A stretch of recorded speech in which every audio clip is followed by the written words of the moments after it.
สียงลำโพงมันดังแต่เสียงลำพังมันเหงาเปิดเพลงไหนก็เศร้าที่ไหลเพราะเศร้าก็หยดน้ำตา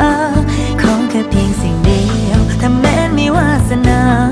สิ่งศักดิ์สิทธิ์เจ้าข้าเมตตาหนูสิได้บอ